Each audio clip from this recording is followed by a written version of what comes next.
അവൾക്ക് മുൻപൊരിക്കലുമില്ലാത്ത തരത്തിലുള്ള ഒരു പരിഭ്രമമായിരുന്നു. പക്ഷേ അവളുടെ മനസ്സിൽ അവൾ ഇന്നേ വരെ അനുഭവിക്കാത്ത ഒരു സന്തോഷവും ഉണ്ടായിരുന്നു.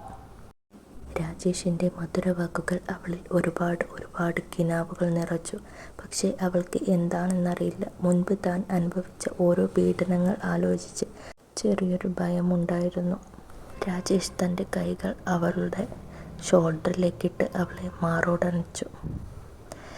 അവൾ ഇന്നേ വരെ ഒരു പുരുഷനിൽ നിന്നും അനുഭവിക്കാത്ത ഒരു സുഖം അവളുടെ ഉള്ളരംഗങ്ങൾ കോരിത്തരിച്ചു. അവനും ഒരു പുതിയൊരു ലോകത്തേക്ക് എത്തിയ അവസ്ഥയിലായിരുന്നു. മറ്റൊന്നും ചിന്തിക്കാതെ അവർ തമ്മിൽ ഒന്നുചേരാൻ വേണ്ടി ഒരുങ്ങി. രാത്രിയുടെ എല്ലാ യാമങ്ങളും അവർക്ക് അനുസരിച്ച് പെരുമാറി. അവൻ പതിയെ അവളെ കട്ടിലിലേക്ക് കിടത്തി.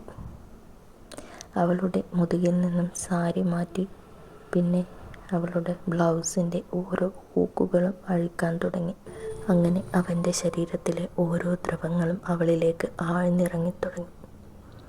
അവൻ്റെ വിയർപ്പ് തുള്ളികൾ അവളുടെ മാറിനെ വല്ലാതെ കൗതുകം കൊള്ളിച്ചിരുന്നു. അവരുടെ ശരീരങ്ങൾ തമ്മിൽ കെട്ടുപിണഞ്ഞു കിടന്നു. അവളുടെ കുങ്കുമം നെറ്റിയിൽ നിന്ന് പാതി മാഞ്ഞിരുന്നു. പകുതി അവൻ്റെ കവിൾത്തടങ്ങളിലും. അവർ ഒരു ഇഴനൂലിനെ പോലെ ഒന്നായി. അവൾക്ക് എന്തെന്നില്ലാത്ത സുഖം അവനും നൽകി, അവന് അവളും നൽകി. അങ്ങനെ ആ രാത്രി കഴിഞ്ഞു. പിറ്റേ ദിവസം അതിരാവിലെ തന്നെ ഷീബ എഴുന്നേറ്റു. കുളിച്ച് ഡ്രസ്സൊക്കെ മാറി നേരെ അടുക്കളയിലേക്ക് പോയി. അവിടെ രാജേഷിൻ്റെ അമ്മ നിൽപ്പുണ്ടായിരുന്നു. അമ്മ ഏകദേശം പുലർച്ചെ തന്നെ എഴുന്നേറ്റ് പണികളൊക്കെ തീർക്കുമായിരുന്നു.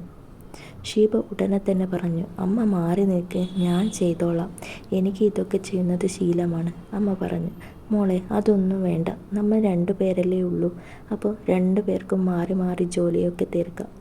ഉടനെ തന്നെ അമ്മ ഷീബയുടെ കയ്യിൽ ഒരു ഗ്ലാസ് ചായ എടുത്ത് കൊടുത്തിട്ട് പറഞ്ഞു, മോളിത് അവന് കൊണ്ടുപോയി കൊടുക്ക്. ഉടൻ തന്നെ ഷീബ അമ്മയുടെ കയ്യിൽ നിന്നും ചായ വാങ്ങി നേരെ രാജേഷിൻ്റെ അടുത്തേക്ക് പോയി. ആ ഒരു സമയം രാജേഷ് ഫോണിൽ നോക്കിയിരിക്കുകയാണ്. രാജേഷ് ഏട്ടാ, ഇതാ ചായ, പെട്ടെന്ന് പോയി കുളിക്കാൻ നോക്കൂ. രാജേഷ് ഉടനെ തന്നെ ആ ചായയുടെ ഗ്ലാസ് വാങ്ങിച്ച് അവിടെ മേശപ്പുറത്ത് വച്ചു. ഉടൻ തന്നെ അവൻ ഷീബയെ കട്ടിലിലേക്ക് വലിച്ചു കിടത്തി. മെല്ലെ അവൻ അവളുടെ ശരീരത്തിലേക്ക് വന്നു കിടന്നു. ഇതെന്താ രാജേഷ് ഏട്ടാ? അമ്മ കാണും, അമ്മ അവിടെ എന്നെ കാത്തു നിൽക്കുന്നുണ്ടാവും. ഇല്ലെന്ന് എല്ലാ അമ്മമാർക്കും അറിയാം, കല്യാണം കഴിഞ്ഞ് കുറച്ചു കാലം ഇങ്ങനെയൊക്കെ ആയിരിക്കുമെന്ന്. ഇങ്ങേർക്ക് നാണവുമില്ല. ഇത് രാവിലെയാ രാജേഷ് ഏട്ടാ, എന്തേ ബോധമൊന്നും ഇല്ലേ? അവൻ പതിയെ അവളുടെ കഴുത്തിൻ്റെ താഴെ ഉമ്മ വെച്ചു. സത്യം പറഞ്ഞാൽ അവൾ അതിൽ ലയിച്ചു പോയി. അങ്ങനെ അവൾ വീണ്ടും ഒക്കെ കഴിഞ്ഞ് അവൾ കട്ടിലിൽ നിന്നും എഴുന്നേറ്റു. ഞാൻ രാവിലെ ഒരു പ്രാവശ്യം കുളിച്ചത്, ഇനി ഒന്നുകൂടി കുളിക്കാൻ വയ്യല്ലോ. അതൊന്നും സാരമില്ലടി പെണ്ണേ, വേണേ ഞാൻ കുളിപ്പിച്ചു തരാം. രാജേഷിനെ ഒരു തള്ളു തള്ളി അവിടെ നിന്നും അവൾ ഓടിപ്പോയി. അങ്ങനെ അവരുടെ ജീവിതം വളരെ സന്തോഷമായിട്ട് പോവുകയായിരുന്നു. പെട്ടെന്നൊരു ദിവസം രാജേഷ് ഓഫീസ് വിട്ട് വരുന്ന ഒരു സമയം. അന്ന് ഷീബ കൂടെ ഉണ്ടായിരുന്നില്ല. ഒന്ന് നിൽക്കണേ, നിങ്ങൾക്ക് എന്നെ അറിയാമോ? നടന്നു കൊണ്ടിരിക്കുന്ന രാജേഷിനെ തടഞ്ഞു നിർത്തി ഒരാൾ ചോദിച്ചു. രാജേഷിന് ആളെ മനസ്സിലായി.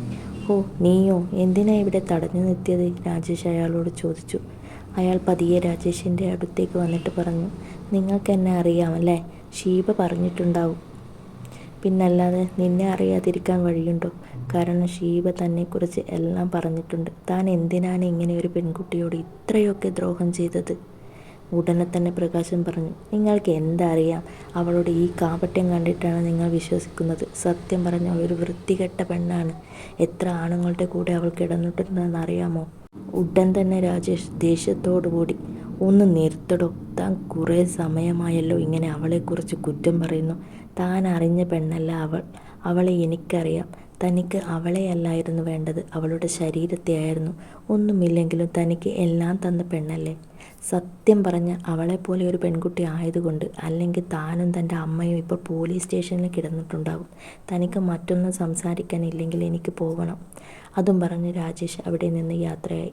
പ്രകാശന് വളരെ നീരസമായി. കാരണം അവൻ്റെ പ്രഹസനമൊന്നും രാജേഷിൻ്റെ അടുത്ത് വില പോയില്ല. കാരണം അവളെ അവൻ അത്രമേൽ സ്നേഹിച്ചിരുന്നു. അവനറിയാം അവൾ അറിഞ്ഞുകൊണ്ട് ഒരു തെറ്റും ചെയ്യില്ലെന്ന്. ഒക്കെ അവളുടെ വിധി. അവളെ ഒരു വാക്കുകൊണ്ട് പോലും അവൻ വേദനിപ്പിച്ചില്ല. കുറച്ച് ദിവസത്തിനു ശേഷം വല്ലാത്തൊരു അസ്വസ്ഥതയായിരുന്നു ഷീബയ്ക്ക്. മറ്റൊന്നുമല്ല, കാരണം രാജേഷിൻ്റെ അംശം അവളുടെ വയറ്റിൽ ജീവനെടുത്തിരുന്നു. ഇതറിഞ്ഞ രാജേഷ് സന്തോഷം കൊണ്ട് അവളെ കോരിയെടുത്ത്. അവൾക്കറിയില്ല താൻ സ്വർഗത്തിലാണോ അതോ ഭൂമിയിലാണോ എന്ന്. അത്രമേൽ അവരിരുവരും അങ്ങോട്ടും ഇങ്ങോട്ടും സ്നേഹിച്ചു. അമ്മയും അവർ രണ്ടുപേരും നല്ല സുഖമായിട്ടും സന്തോഷമായിട്ടും ജീവിച്ചു. ഉടനെ വൈകാതെ തന്നെ അവരുടെ കുഞ്ഞു ഓമന പുറത്തേക്ക് വരാനുള്ള കാത്തിരിപ്പിലാണ് അവർ മൂവരും. അവർക്ക് കണ്ണ് പറ്റാതിരിക്കട്ടെ. അങ്ങനെ അവർ ഒരുപാട് കാലം സന്തോഷമായി ജീവിക്കട്ടെ.